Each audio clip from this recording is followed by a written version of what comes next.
C'est une nouvelle semaine qui commence pour tous, la 4e de cette année 2023, et c'est aussi une nouvelle semaine d'audience pour le tribunal de l'actualité. Pendant quasiment une heure d'horloge chaque matin, nous décryptons pour vous les faits marquants d'ici et d'ailleurs. Et pour aujourd'hui, le tribunal de l'actualité reçoit Sylvestre Thiemtoré. Il est coordonnateur du SPANG, c'est le secrétariat permanent des organisations non gouvernementales. Avec lui, il sera question des missions du SPANG, de son regard sur la situation sécuritaire et sociopolitique nationale, ainsi que de son accompagnement pour une transition réussie. Bonjour Monsieur Thiemtoré, merci d'honorer notre convocation. Bonjour, c'est à vous de merci. Deux des juges de ce tribunal siègent pour cette audience. Bonjour juge Bernard Bougouma. Bonjour président Toumongui, bonjour juge Ouedraogo, bonjour madame, monsieur. Juge Bougouma, bonjour. Président, bonjour. Mesdames et messieurs, bonjour. Bonjour à toutes, bonjour à tous et bienvenue à la première audience du tribunal de l'actualité pour le compte de cette semaine sur la télé interactive Truc TV et en simultané sur Watt FM, la radio 100% urbaine. Acte 1 de cette audience, les avant-propos des juges que je convoque à présent.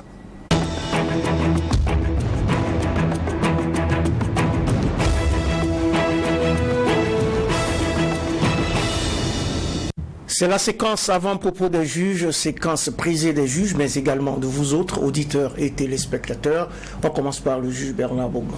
Merci Président. Aujourd'hui c'est lundi. Je voudrais souhaiter une bonne semaine aux uns aux autres, une très belle journée de lundi également à tout un chacun. Du courage aux forces de défense et de sécurité qui sont au front, du courage aux personnes déplacées internes et à toutes ces personnes qui interviennent dans la chaîne de prise en charge de ces personnes-là et ceux également qui veillent au grain pour que nous puissions tenir. Je voudrais aussi partager cette pensée de Paulo Coelho qui dit un jour, je cite, un jour, tu te réveilleras et tu n'auras plus le temps de faire ce que tu voulais faire. Fais-le donc maintenant. Fin de citation. Effectivement, il faut le faire maintenant pour n'avoir pas à regretter. Surtout qu'il y a des choses que jusqu'à présent, certains n'ont pas fait et veulent le faire. Donc, il n'y a pas à attendre. Je pense que le meilleur moment, c'est maintenant. C'est d'ailleurs une conviction, le meilleur moment, c'est maintenant. Il n'y a pas de meilleur moment, il n'y a pas de vent favorable ou défavorable pour celui qui sait là où il va. L'essentiel, c'est d'agir. Donc, fais-le maintenant. Il ne faut pas attendre. Fais-le maintenant, n'attends surtout pas. Le meilleur moment, c'est maintenant. Et c'est maintenant qu'il faut agir, n'est-ce pas, juge Inoussa Ouedraogo? Tout à fait, c'est maintenant qu'il faut réagir, Président. Et effectivement, les autorités du Burkina ont réagi par rapport donc à un certain nombre de revendications qui étaient portées par les organisations de la société civile burkinabé, notamment donc en ce qui concerne le départ de l'armée française de notre pays. Et ce week-end, on a vu que nos autorités ont décidé que l'opération Sabre qui est au Burkina depuis quelques années s'en aille. C'est une information qui a été donnée par les médias, mais on n'a pas encore... On a vu en tout cas le communiqué officiel, bon, disons cette lettre confidentielle qui a fuité et qui indique clairement donc que les autorités ont demandé à ce que la coopération, disons les accords de coopération entre la France et le Burkina soient relus. Ils dénoncent donc cette coopération-là et l'article 16 notamment dit que chacune des parties peut dénoncer cet accord-là et effectivement c'est ce que les autorités burkinabées ont fait et ont donné donc un mois en gros à l'armée française de partir. C'est une décision courageuse, c'est une décision historique. Je ne sais pas les conséquences et les implications de cette décision-là, mais en tout cas, ça répond à la demande d'une bonne partie de la population burkinabé.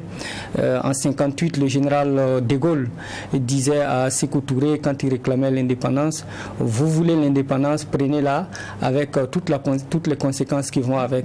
Donc j'ai envie de dire que les autorités burkinabées se sont assumées et bien entendu, ils ont demandé donc la révision de cet accord-là avec toutes les conséquences que cela va impliquer. Donc, décision courageuse, certes. Bravo à ceux qui ont eu le courage de le prendre. Et puis, on espère donc qu'il y aura de nouveaux accords de coopération qui vont donc arranger toutes les deux parties et les deux peuples donc, du Burkina et de la France. C'est donc officiel, les autorités burkinabées ont acté le départ de cette force française. Et on vient d'en parler dans cet avant-propos du juge Inoussa Ouedraogo. C'était donc la séquence avant-propos des juges qui lance cette audience avec à présent la fenêtre des généralités. Et on commence toujours avec vous, Bernard Bougman. Bon, la fenêtre des généralités, on entend parler du SPAN, mais aussi on entend parler à côté du Conseil national des organisations de la société civile. Qu'est-ce qui différencie les deux structures? Oui, Monsieur Thiem Touré. C'est une très bonne question. Il faut dire que le Conseil national des organisations de la société civile, tout comme le secrétariat permanent des organisations de la société civile, sont des faîtières des organisations de la société civile. La différence peut résider dans les missions et dans la composition. Il faut dire que le SPAN se présente comme la première faîtière des ONG, associations de développement et fondations en Afrique de l'Ouest, pour avoir été créé le 30 octobre 1974 et qui comprend les ONG nationales, internationales et des associations de développement. Le Conseil national, qui est une organisation beaucoup plus récente, est aussi une faîtière qui comprend les associations, principalement au niveau de Burkina Faso. Au niveau des missions, on peut dire que je peux mieux parler de ma structure que du Conseil, mais je sais que de par le passé, il y a eu une histoire peut-être qui a chevauché, parce que pour la petite histoire, le Conseil national à l'époque, qui s'appelait Cellule nationale des organisations de la société civile, était à l'origine un programme du PNUD qui s'appelait donc la Cellule nationale de renforcement des capacités des organisations de la société civile, qui était logée à l'intérieur du SPAN en réalité, financé par le PNUD, donc qui regroupait un certain nombre de structures au niveau national et qui en faisait la coordination, et le SPAN en assurait donc la présidence du comité du conseil d'administration, si on peut parler ainsi. Donc c'est cette cellule-là qui a évolué plus tard pour devenir donc cellule nationale des organisations de la société civile, puis plus tard Conseil national de la société civile. D'accord. Donc, oui, alors je rappelle à nos auditeurs surtout, puisque eux, ils ne nous regardent pas, ils ne nous voient pas à l'écran, que nous recevons aujourd'hui Sylvestre Thiem Touré, qui est donc coordonnateur du SPAN.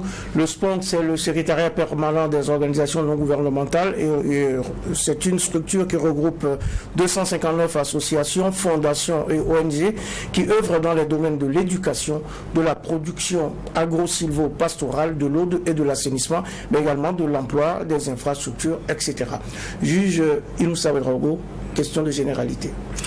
Merci Président. Je voudrais, tout à l'heure, je parlais justement de cet accord de coopération qui a été, en tout cas, remis en cause par la partie burkinabé. Est-ce que justement ce type d'information vous ébranle? Est-ce que ça a un impact sur les activités des organisations non gouvernementales, quand on sait que le lien qu'il y a entre justement ces pays qui coopèrent avec le Burkina et vous?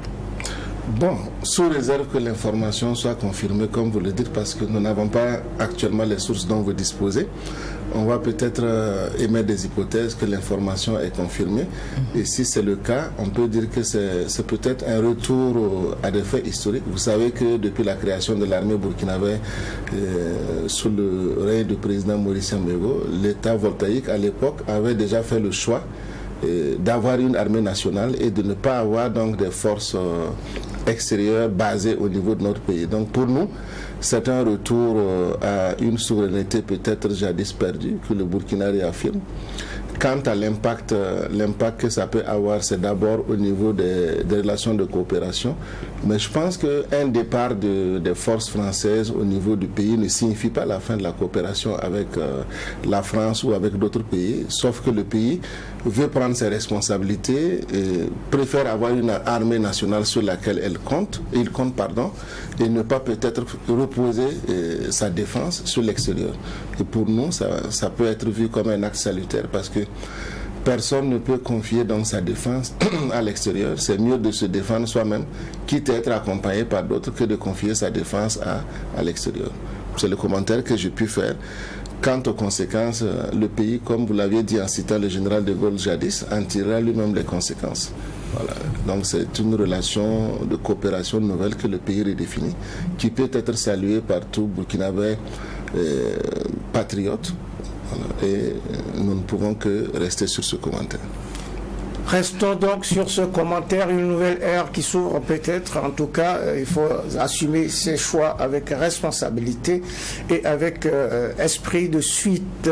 Nous recevons aujourd'hui Sylvestre Thiemtouré, coordonnateur du SPONG, une délégation de ce SPONG-là justement, du secrétariat permanent des organisations non gouvernementales, a été reçue le 13 janvier dernier par le Premier ministre Apollinaire Joachimson Kielem de Tambela. Une rencontre qui a porté sur les pistes à identifier pour une mise en œuvre efficiente des priorités de la transition. Rapidement, qu'est-ce qu'on peut retenir de cette rencontre avec le Premier ministre, M. Thiemtouré? Il faut dire que cette audience avec son Excellence était avant tout une visite de courtoisie parce que depuis son installation, les ONG avaient souhaité le rencontrer et il a voulu et bien voulu nous accorder cette audience. Et c'était aussi pour nous l'occasion de mieux faire connaître le SPONG parce que comme vous le savez, c'est pas toujours évident avec les changements institutionnels. On peut penser que ce qu'on fait est connu et bien apprécié.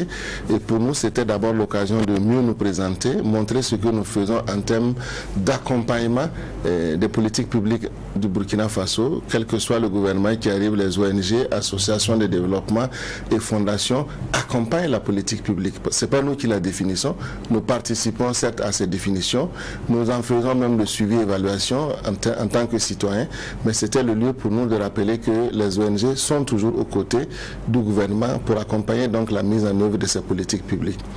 Et nous avons aussi échangé en termes de stratégie et d'approche et c'était aussi le lieu de faire aussi le distinguo parce que très souvent, par le fait que les ONG sont sur le terrain humanitaire, on peut être porté à penser que les ONG ne font que de l'assistanat aux populations, alors qu'il y a deux types d'ONG. Il y a des ONG qui sont dans les questions d'urgence humanitaire, qui sont obligées d'assister les populations qui ont pratiquement tout perdu, où il faut leur donner des moyens d'existence. Mais il y a des ONG traditionnellement qui sont sur des questions de développement et qui parlent de développement.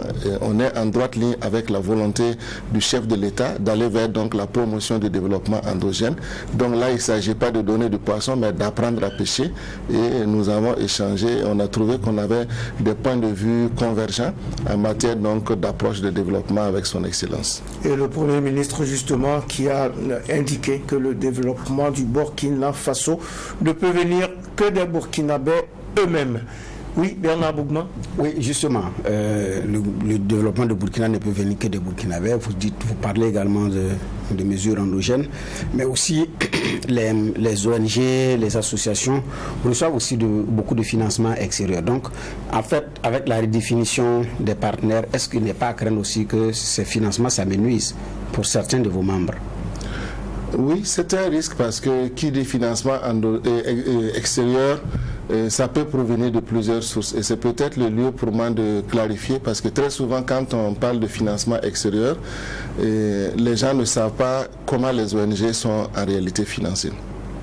Vous avez des ONG aujourd'hui qui sont financées par des dons, des donations qui viennent d'individus, des personnes âgées, des enfants qui se privent parfois de leur petit déjeuner à l'école, de leur goûter, de fondations individuelles à l'extérieur ou des associations qui regroupent une cinquantaine, voire des millions d'individus qui cotisent chaque année et qui disent, bon, nous prenons la liberté de venir en aide à certains pays qui sont en difficulté et ces organisations sœurs qui sont parfois des associations, des fondations ou même des regroupements d'individus mobilisent des ressources pour venir en aide donc à des organisations dans les pays en voie de développement comme les nôtres. Il y a aussi des donateurs privés qui lèvent des fonds. Vous savez, en Europe, il y a parfois des manifestations caritatives. Il y a des gens qui font des levées de fonds dans des super supermarchés ou même organisent des journées de levée de fonds. Quand vous prenez du côté de Bruxelles, par exemple, nous avons une organisation sœur qu'on appelle donc c'est la coordination donc des associations là-bas pour la coopération pour le développement, qui chaque année ils organisent des levées de fonds. Certains même donnent des vieux articles qu'ils revendent, et c'est l'ensemble de ces fonds qui sont constitués qui aident à financer donc le développement. En dehors de ça, vous avez aussi des fonds qui viennent des coopérations. Quand vous prenez par exemple du côté de la France, vous allez avoir l'Agence française de développement. Si vous prenez par exemple du côté allemand, vous allez avoir la GIZ. Du côté américain, vous allez avoir l'USAID, qui sont des instruments de coopération de ces pays qui mettent des ressources pour financer aussi le développement. Mais ce ne sont pas des financements qui sont donnés comme ça, ce sont des appels à propositions de projets, et où vous compétissez. Et je peux vous dire que c'est des compétitions qui sont très rudes.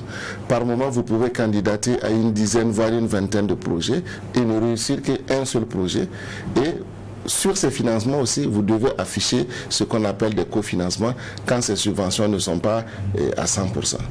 Donc voici autant de panoplies de modalités de financement sur lesquelles les ONG font face. Et aujourd'hui, je dois dire qu'à la faveur donc de la crise ukrainienne, beaucoup de détournements d'intérêt de la communauté internationale vers leurs frères font que l'Afrique, ou généralement les pays en voie de développement autres que européens, peuvent ne pas être les priorités, parce que quand on a le feu qui brûle à côté donc de soi, chez son voisin, on a plus intérêt à lui apporter de l'aide plutôt que d'envoyer dans des pays qui sont assez lointains que les nôtres, et ça peut être donc des sources qui font des détournements de l'aide, ou en tout cas des détournements d'intérêt vis-à-vis de nos pays. Bref, quand cela ne tienne, il faut dire que en dehors de ça, les ONG aussi réfléchissent à des modalités donc de financement endogène. Vous allez voir que dans nos pays, il y a des ONG qui sont sur la chaîne de valeur, qui accompagnent les communautés à produire, à vendre et à utiliser donc ces fruits de ces ventes-là pour investir sur le développement. Ça peut ne pas représenter grand-chose, mais ça montre déjà une volonté de ne pas toujours dormir sur la natte d'autrui. Et l'État burkinabé aussi fait des efforts.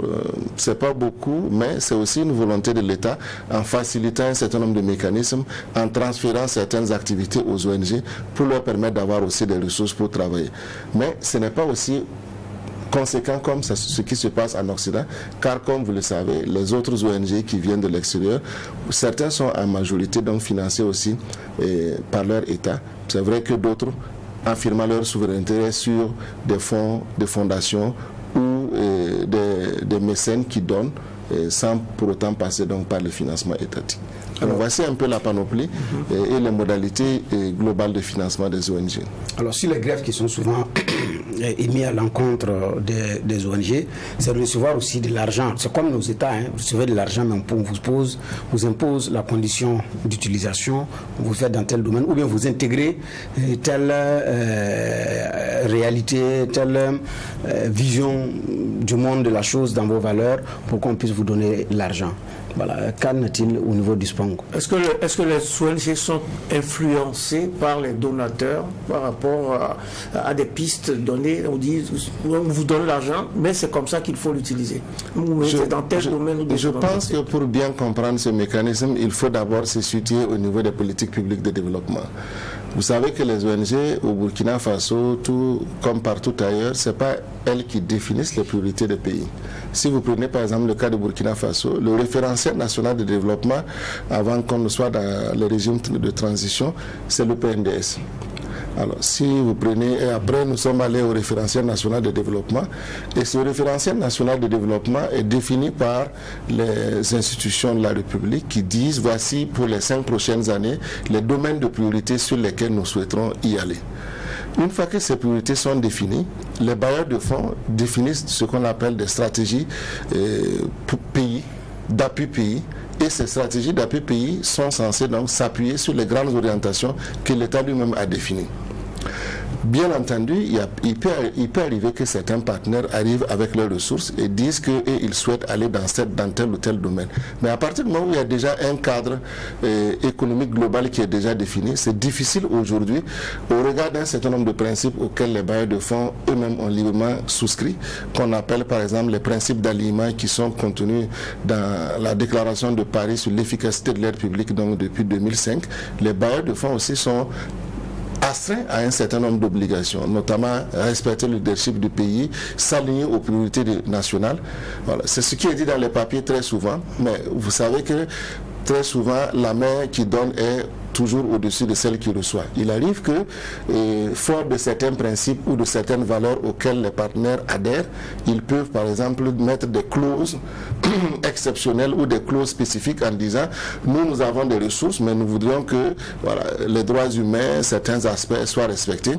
Si vous n'êtes pas dans cette lignée, nos fonds ne sont pas éligibles. Donc vous êtes libre de prendre ou de ne pas prendre. Et je sais que de mémoire dans notre pays, il y a eu des fonds qui sont arrivés ici où le pays n'a pas voulu s'aligner, n'a pas voulu y souscrire parce que ça ne répondait pas à un certain nombre de valeurs ou de principes. Mais quand cela ne tienne, ce qu'il faut savoir, c'est que parfois, comme je vous l'ai dit, les modalités sont différentes.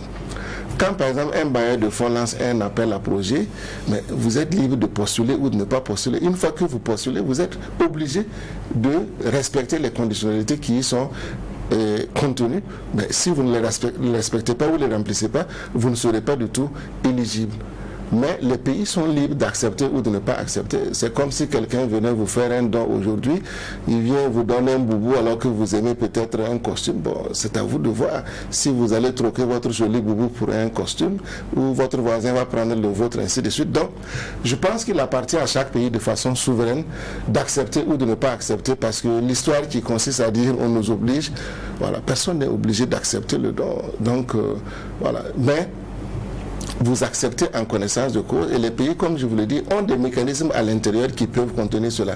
Parfois, je peux dire que certains des responsables qui discutent avec les partenaires, et là je suis un peu content de constater que quand vous discutez avec la jeune génération de docteurs burkinabés qui sont à la tête des services de planification, mais vous serez édifiés de savoir qu'il y a des Burkinabés qui sont patriotes et qui sont capables de dire à certains bailleurs de fonds, c'est comme ça, ou bien vous repartez avec votre argent. Parce que la crainte que parfois nous avons, les gens pensent que quand on dit non à un bailleur de fonds, mais lui aussi, il vend de l'argent, il fait du placement. Mais quand vous n'êtes pas conscient de cela, vous ne connaissez pas un peu les mécanismes internationaux, les gens ont peur parfois en disant, oui, si on dit non, est-ce qu'il n'y a pas le parti avec les... Il n'y a qu'à le parti avec les financements.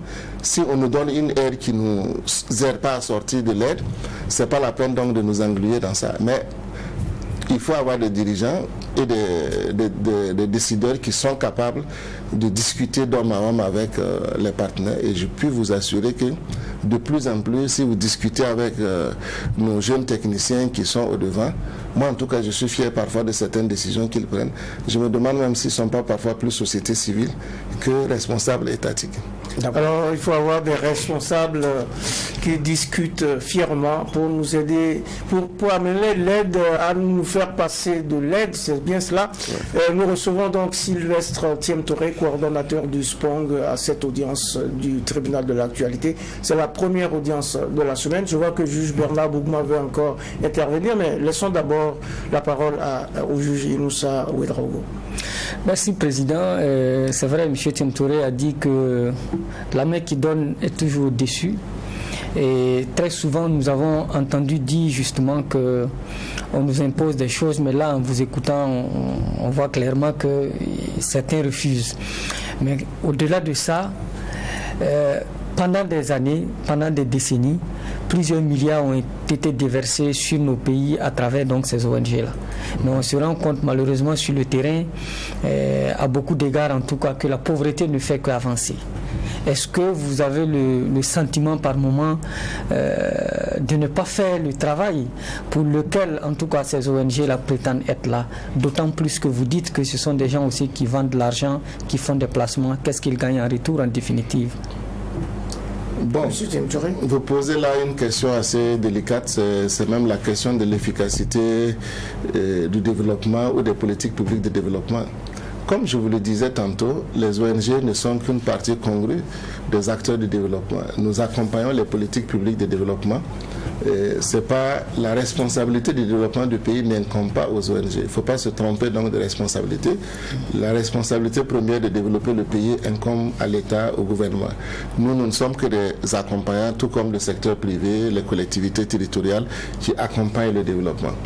On peut se poser cette question à l'endroit de plusieurs acteurs. Comment se fait-il que depuis les années 60, nos pays, que ce soit le gouvernement, puisque le gouvernement a le monopole de lever les fonds à travers les impôts, comment se fait-il que toutes ces ressources qui sont mobilisées, injectées au niveau du pays, y compris l'accompagnement des ONG, nous sommes toujours à un niveau de sous-développement dans beaucoup de secteurs?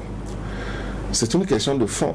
Et on ne pourra pas la débattre de fond en comble. Je vais juste prendre un cas pour vous faire comprendre comment c'est difficile et où peuvent se situer les responsabilités des uns et des autres. Prenons par exemple la sécurité alimentaire.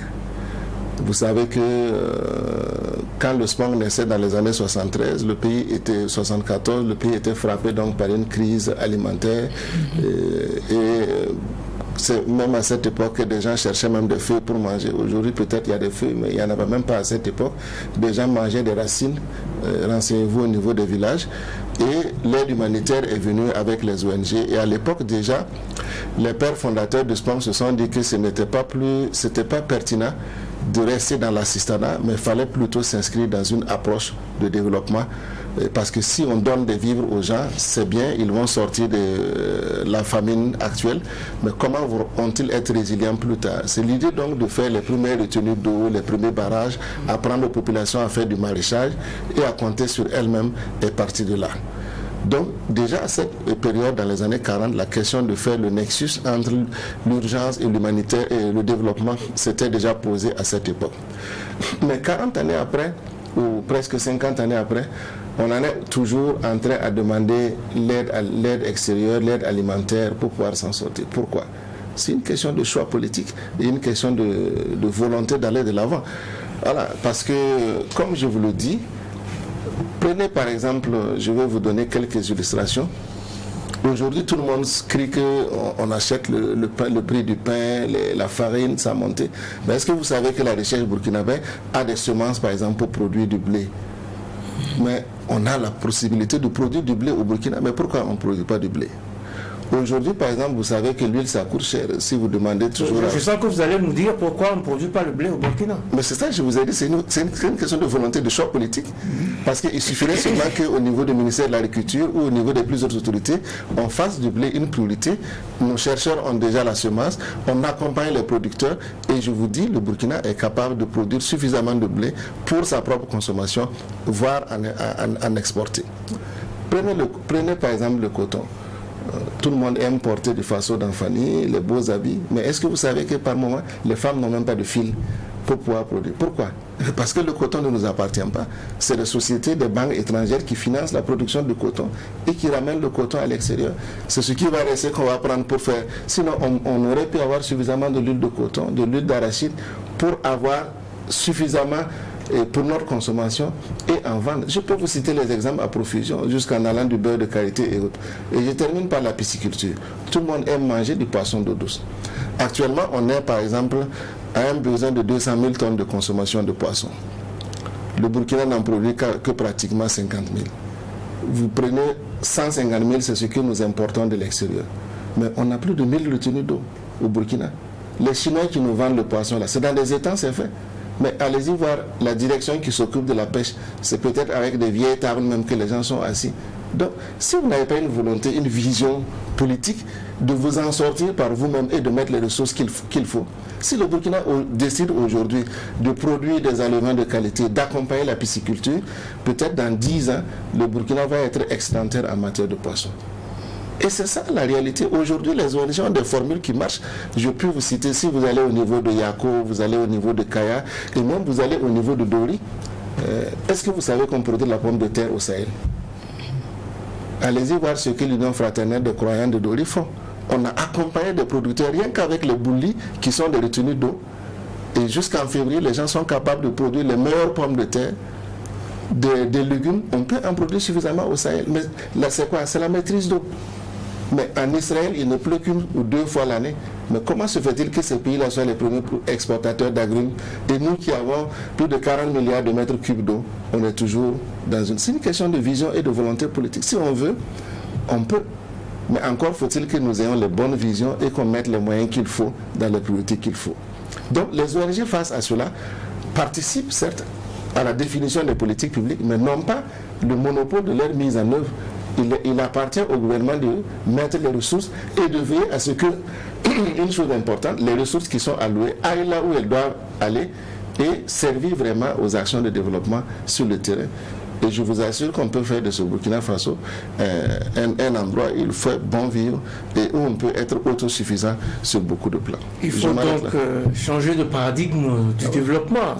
Si j'ai bien compris, les exemples que vous avez donnés nous indiquent donc qu'on a la capacité de faire mieux et de faire plus.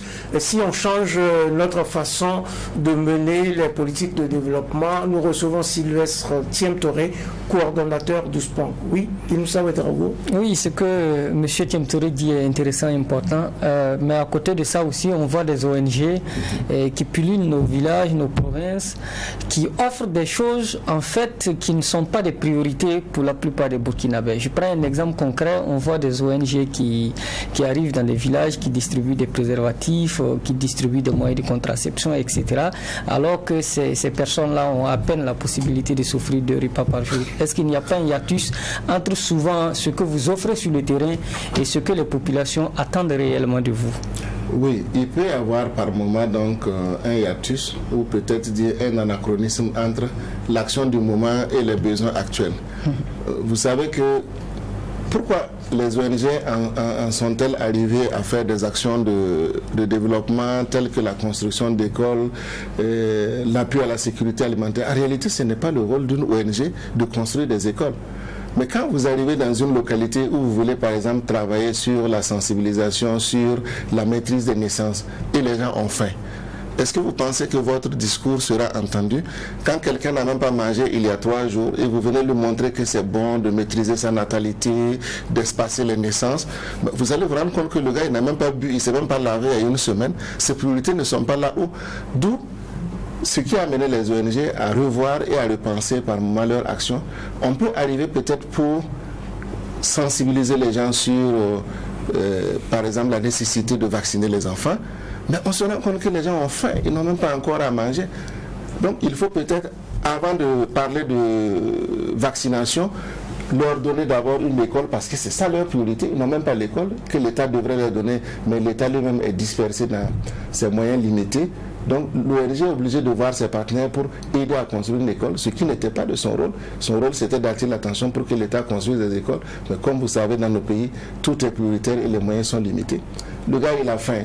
Qu'est-ce qu'on fait? Vous parlez de sensibilisation et même parfois vous allez voir que dans le domaine religieux, ceux qui sont venus pour les premières heures de l'évangélisation, ils ont parfois dû adapter leur discours religieux en mettant des actions de développement parce que le gars vous parlez de Dieu et autres, lui il est concret, d'abord il n'a pas mangé il y a 2 jours, votre Dieu qui va venir le sauver, l'amener au paradis et autres, ça c'est autre chose. Donc c'est ça qui amène par moment l'anachronisme entre l'intervention d'une ONG qui peut parler par exemple de promotion des droits humains dans un milieu où les gens n'ont pas accès à l'eau potable, les gens ont faim,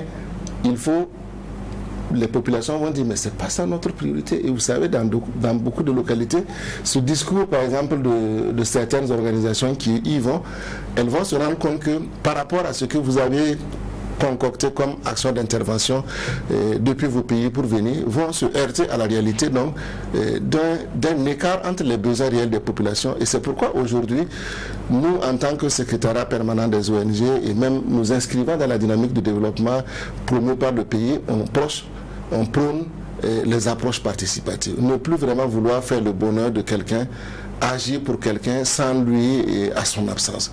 Et la plupart du temps, ces programmes-là sont vraiment participatifs. Ce que nous demandons à ce que les ONG fassent, c'est de ne pas s'enfermer dans un mur comme de par le passé au moment de la colonisation et penser qu'on peut concevoir un modèle de développement et venir l'appliquer au niveau des populations.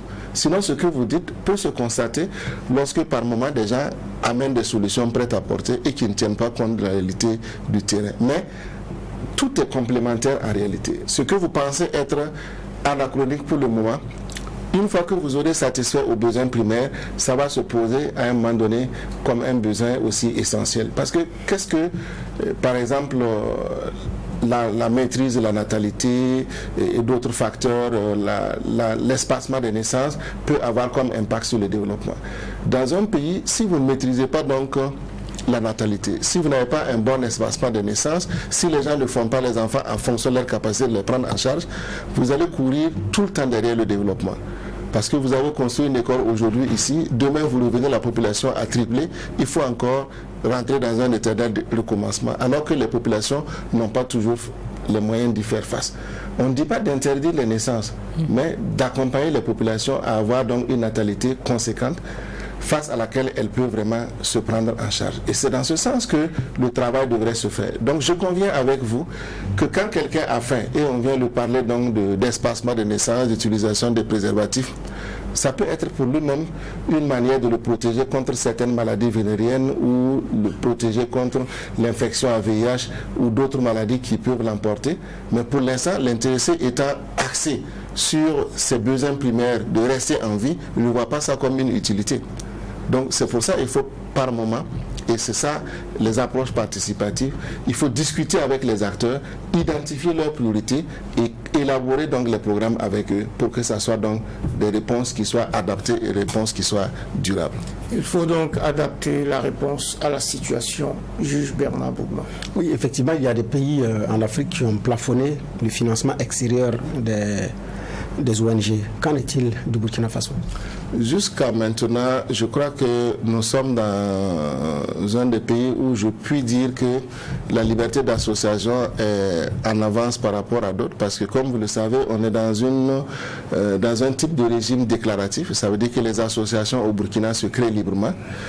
Ça peut s'apparenter comme un avantage ou aussi un couteau à double tranchant si ce n'est pas maîtrisé. Et les financements ne sont pas assujettis à des conditionnalités ou à des autorisations préalables. Vous savez qu'il y a des pays où pour recevoir un financement extérieur, vous devrez avoir l'autorisation des plus hautes autorités avant de le recevoir. Ce que le Burkina demande, avec la Direction générale des libertés publiques, il y a ce qu'on appelle l'enregistrement donc au registre unique des associations à but non lucratif. Quand vous êtes une association qui voulait recevoir du financement de l'extérieur, vous devez vous enregistrer donc et prendre un numéro d'identifiant au niveau du ministère en charge des libertés publiques.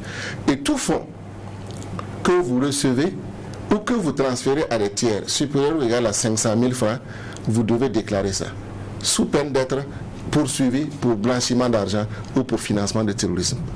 Nous avons fait le message, nous avons parlé à nos membres, mais c'est encore un travail que beaucoup d'associations qui n'ont certainement pas encore l'information devraient vraiment s'y atteler, parce que dès lors que vous n'êtes pas enregistré sur cette base, vous n'avez pas d'identifiant, vous ne pouvez même pas en principe transférer ou faire des transactions bancaires. C'est ça l'encadrement au niveau du Burkina Faso qui existe et qui montre que 500 000 francs, si vous recevez ça d'un partenaire, vous devez déclarer. Si vous transférez à des groupements villageois 500 000 francs, vous devez déclarer et dire pourquoi vous avez donné cette ressource-là. Donc c'est aussi des mécanismes, des garde-fous que le pays a mis en place et qui permettent donc de contrôler les entrées et les flux financiers au niveau de notre pays pour nous assurer que personne donc ne finance des activités illicites ou répréhensibles au niveau du pays. Maintenant, avec l'évolution des choses, est-ce qu'on pourrait un jour arriver à cet état de fait, compte tenu également de certaines réalités, parce que nous sommes dans la lutte contre le terrorisme, on parle de blanchiment des capitaux, donc est-ce qu'on pourrait arriver également un jour à ce que le contrôle soit encore plus dur que ce dont vous parlez de l'identifiant unique? C'est un risque, peut-être qui n'est pas souhaitable, parce que quand je regarde un peu ce que font les ONG sur le terrain, je peux vous dire qu'il y a des localités aujourd'hui où, par la force des choses, les structures publiques administratives ont dû se retirer. Et il y a parfois que l'intervention des ONG qui reste comme dernier recours. Si on rentre tous azimuts à une telle limitation, déjà il faut savoir, comme je vous l'ai dit, que 70 à 80% des ressources que les ONG reçoivent sont parfois des appels à candidature. C'est des compétitions à l'international.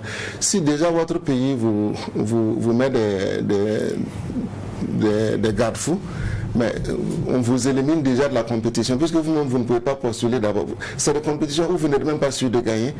Et c'est ouvert parfois au monde entier pour aller chercher ces ressources-là. Donc, si vous avez des facteurs limitants, on peut dire, bon, à partir du moment où vous n'avez même pas l'autorisation pour candidater, on vous élimine.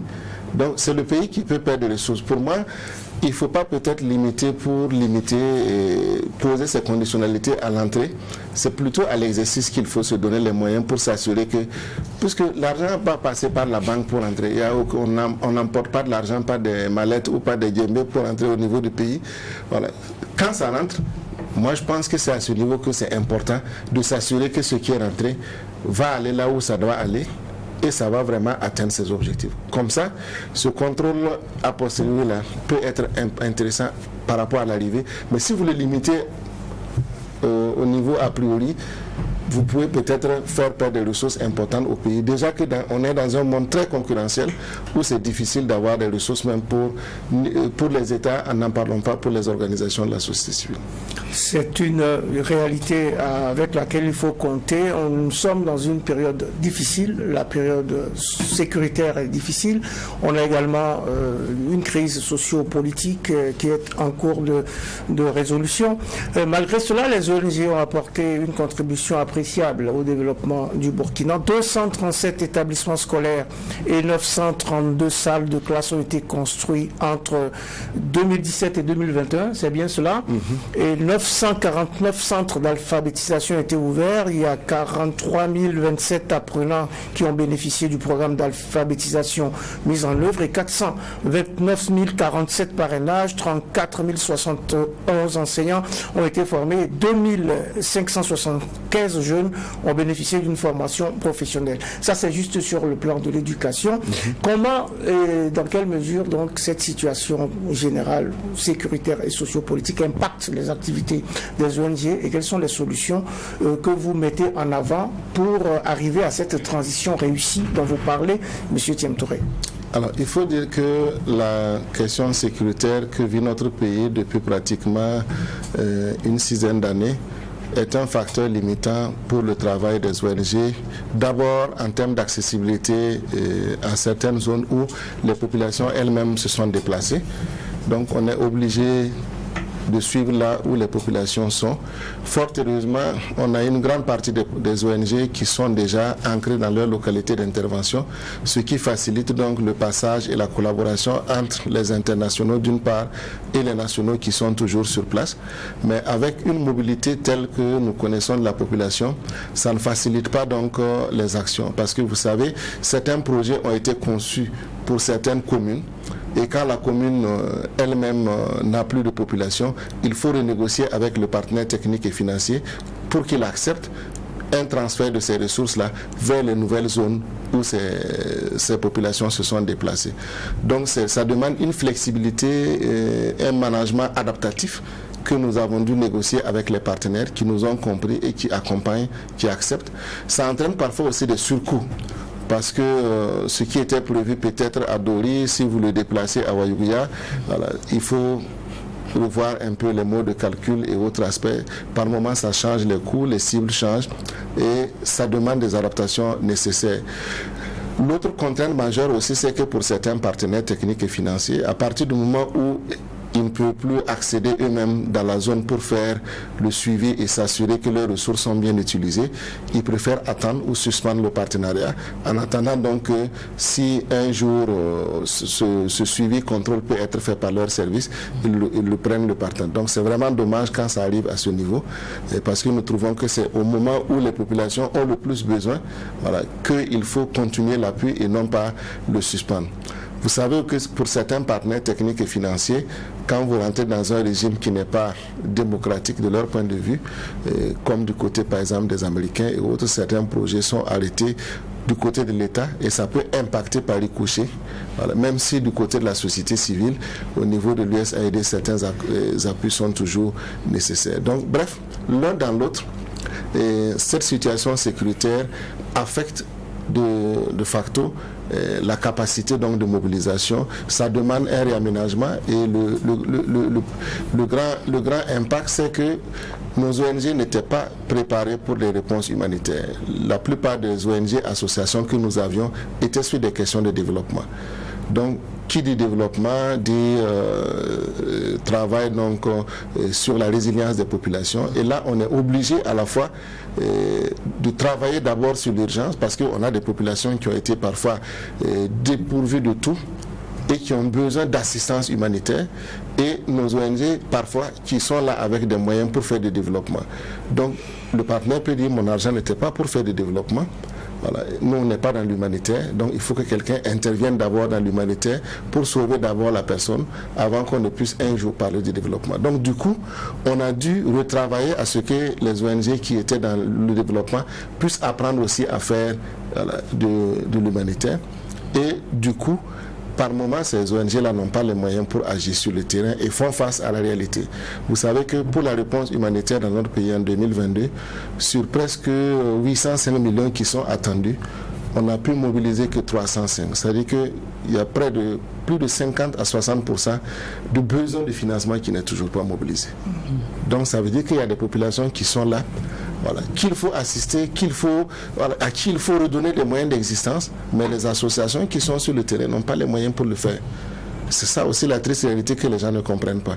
Une triste réalité où vous parlez quand même de travailler à une transition réussie.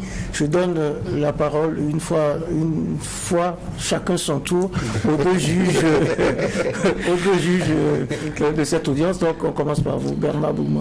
Oui, effectivement, il y a, au niveau des collectivités territoriales, c'est vrai que nous sommes dans une situation de délégation spéciale. Et beaucoup d'ONG d'ailleurs appuient les collectivités, les mairies dans plusieurs projets. Alors, la situation aujourd'hui, c'est comment au niveau des collectivités par rapport à ces ONG qui appuient? Alors, ça dépend des types d'actions qui étaient prévues. Vous savez que si vous aviez des actions d'accompagnement des conseils municipaux en termes de renforcement de compétences sur la gouvernance, le conseil municipal est en dessous, ça dit que le projet est complètement perdu. Mais il y a un collège de...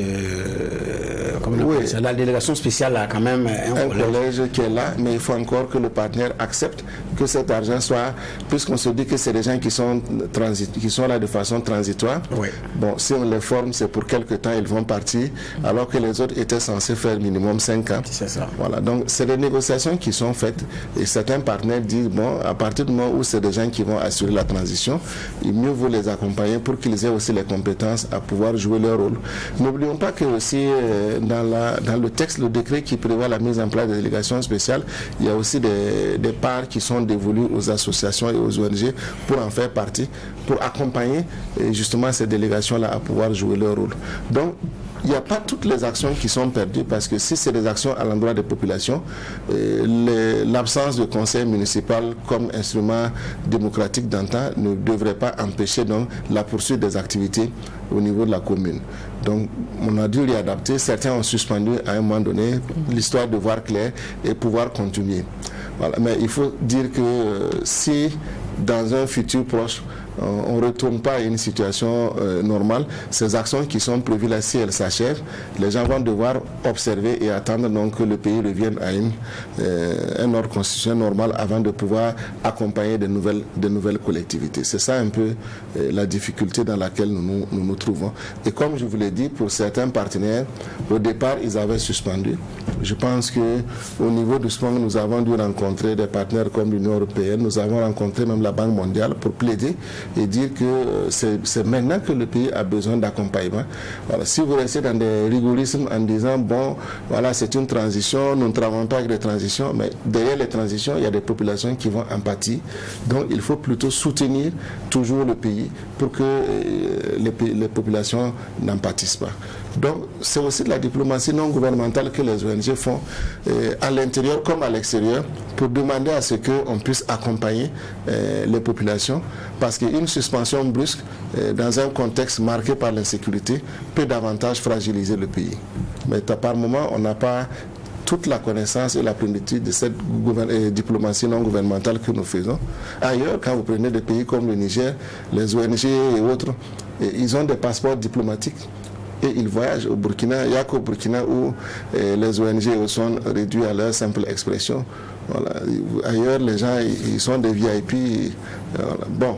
Il nous faut des VIP, il nous faut des VRP, il nous faut mettre en œuvre, et vous avez eu un mot que j'ai particulièrement aimé, la diplomatie non gouvernementale. Oui, Juju nous savait trop. Justement, parlant de diplomatie non gouvernementale, on sait que récemment, il y a eu pas mal de soucis entre les autorités burkinabées et certaines autorités qui sont au niveau du Burkina, notamment au niveau des Nations Unies, avec le Kamanzi. Est-ce que ce type justement de bruit ont un impact réel sur vos activités, notamment dans le domaine humanitaire? Bon, il faut dire que tout ce qui va affecter l'État, par ricochet, va affecter donc le gouvernement. Vous savez que les Nations Unies, c'est plusieurs agences. Voilà, c'est une dizaine d'agences. Vous avez l'UNICEF, vous avez le PAM, vous avez le PNUD. Voilà, donc si la coordination a un souci, ça peut donc avoir un impact sur... Et vous savez qu'au-delà des institutions, il y a aussi des hommes qui lèvent le ton, qui plaident pour le pays. Parce que comme je vous le dis, nous sommes dans un monde... Il faut que les gens comprennent qu'on est dans un monde en crise où il y a beaucoup de foyers de tension qu'il faut éteindre. Et la communauté internationale n'est pas tenue, n'est pas obligée de nous aider. Donc au moment où au Burkina est en crise, si vous allez au niveau même de l'Afrique, il y a d'autres pays qui sont frappés, il y a le Congo, il y a le Soudan. En Europe aussi, vous avez la grande crise avec la guerre en Ukraine qui font que les sentiments ou l'attention des Européens est vraiment détournée vers cette question européenne où ça se passe chez eux. Comment faire en sorte que les gens comprennent que, au nom de la solidarité internationale, c'est bon de garder un œil sur la crise ukrainienne, mais aussi il y a des pays, au nom de cette solidarité internationale que nous avons voulu à travers les Nations Unies, doivent aussi avoir droit à un soutien, à une certaine solidarité internationale. Donc ce n'est pas gagné d'avance. Donc si à un moment donné vous avez des soucis avec le système de coordination, il faut du temps pour qu'il y ait de nouveaux acteurs, et le temps que ces nouveaux acteurs arrivent, ça peut aussi affecter votre diplomatie, ça peut affecter donc la capacité du pays à lever des fonds, parce que comme je vous le dis, derrière les institutions, il y a des hommes qui font le lobbying à l'intérieur pour montrer la nécessité, et comme je vous le dis, sur 805 millions, on n'a que 300, ça vous dit le gap et le besoin de financement que nous avons, et derrière ces chiffres, c'est des gens qui dorment à la belle étoile pendant qu'il fait froid, qui n'ont pas à manger, qui veulent retourner certes dans leur village, mais même s'ils y retournent, vous les accompagnez comment à se réinstaller, à se relever. Effectivement, à ce titre-là, vous avez lancé un projet Telma, si je ne m'abuse, et qui intervient dans le domaine justement de la documentation des cas de violation des droits humains.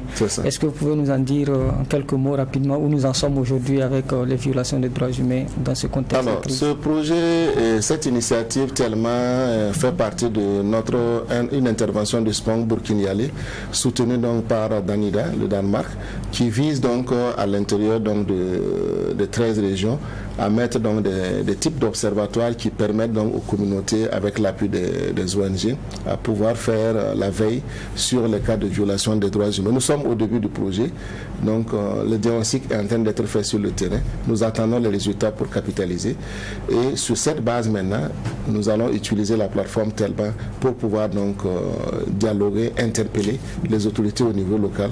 Comme nous le disons, l'idée n'est pas de faire une chasse aux sorcières ou de rentrer de façon frontale avec les autorités. Non, nous sommes donc dans un rôle de veille et de contre-pouvoir.